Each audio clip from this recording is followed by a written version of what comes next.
Ngayon, papalit tayo ng tire hugger. So, meron tayong tinatawag nilang OEM na tire hugger. Pero yung Honda Click yung nakuha natin, mamaya papakita ko sa inyo.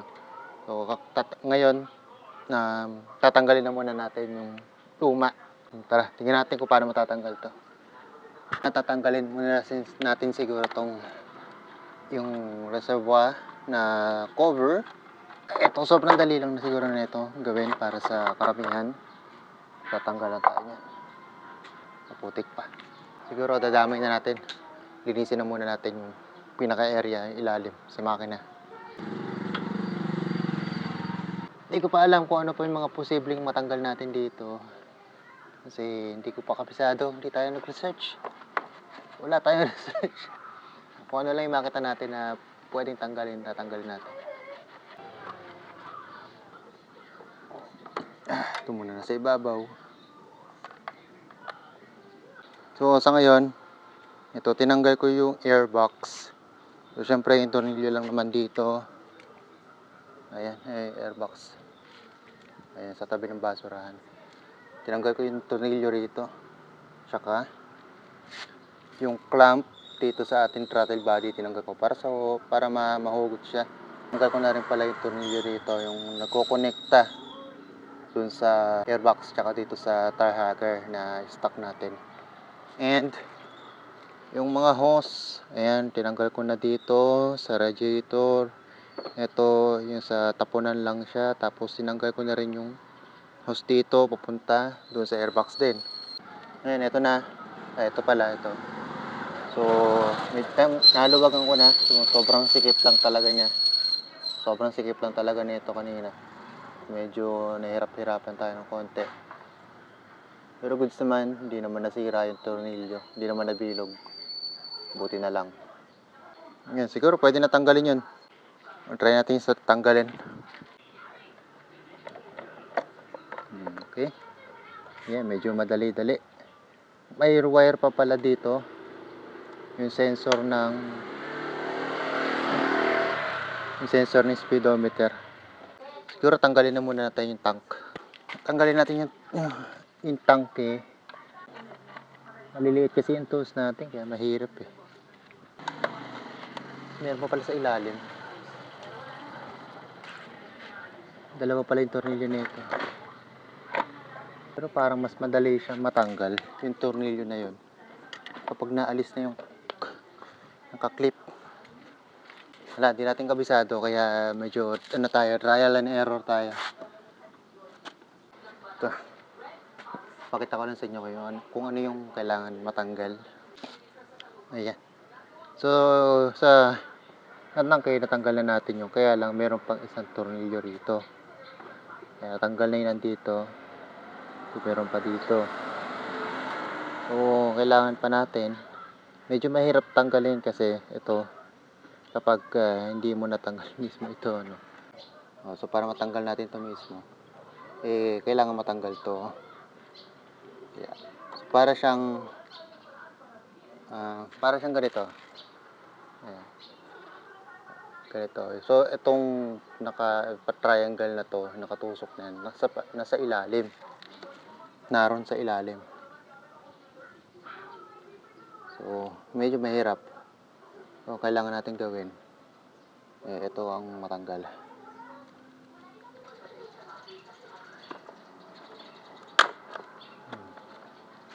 Nakuha sa pilit.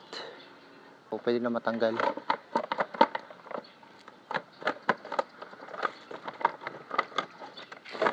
Saan ba? Yeah.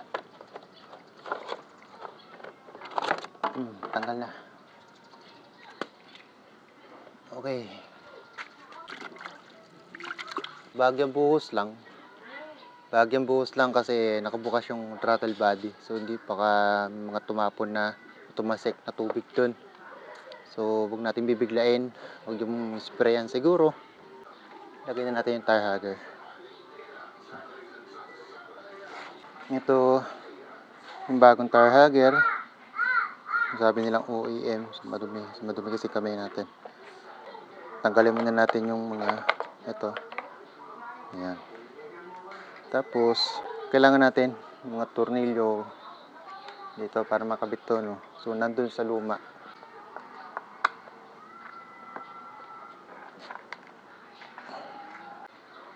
Pati yung atong takip na goma, kailangan natin to.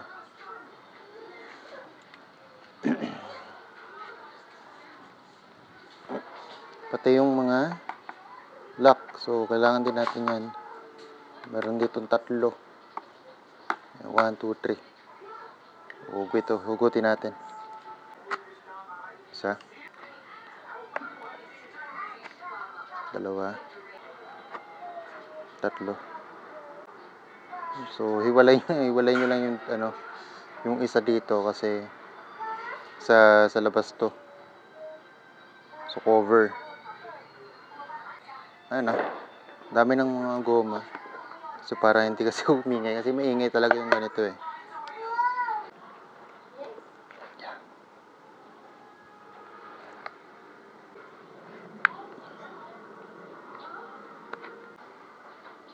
May rubber pala dito, no? Galing dun sa luma. Ito. So, syempre, huwag natin kakalimutan na ikabit din to. Yeah. I think it's okay. All goods. Try natin.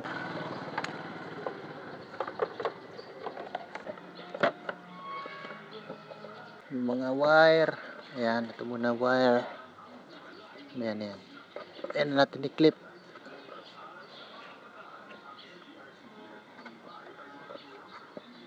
Ipit na muna natin yung mga wire.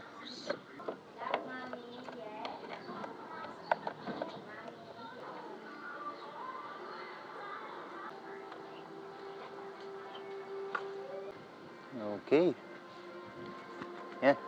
So far, nakabit na natin yung sa banda dito yung side. So cover na lang. Tapos yung takip mismo ng reservoir na goma. Wala na to. Tapos na yan. Palitan na lang natin. Pumalit naman tayo dyan. Ito drain lang naman din to.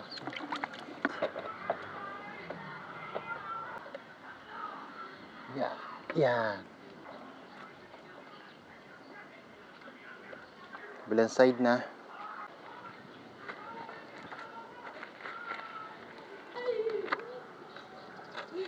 Ito na. Nakakabit naman na halos lahat. Maglalagay na lang tayo ng coolant. Ito, yung gulong natin ay 180/14 syempre. Pero itong gulong na to is parang hindi to pang 180. So, parang mga 190 at 190. So, medyo oversize. Medyo oversize lang itong gulong na to. Pero ganyan, hindi siya walang sumasayad. Ngayon, iniisip ko kung ilalagay ko yung dito kasi ang pangit na nun eh. Or papalitan ko. Titingnan ko muna kung makakatulong to. Ayan, kung makakatulong to, baka hindi ko na ilagay. Then, dito. Ayan, so dito, walang sayad. Maayos. So, makita ba? Ayan. Ilalim. Ayan. Lagyan na lang natin ng coolant muna. Meron tayong extra coolant. First one. Salin nata. Gagawin natin medyo higher ng konti. Takip na lang. Linisin natin ng konti. Ayan, medyo maayos-ayos na to. Tubig sabon lang pinalilinis natin.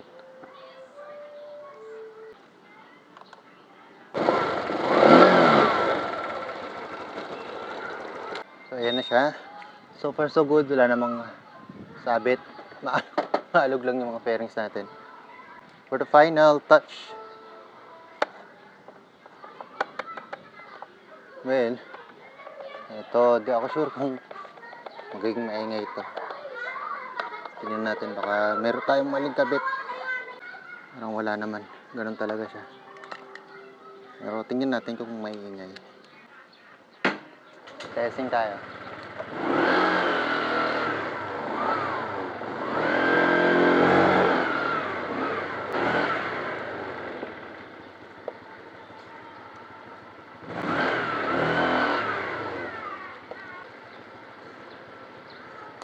Gusto na yata. Gusto to. Gusto to. Okay na to.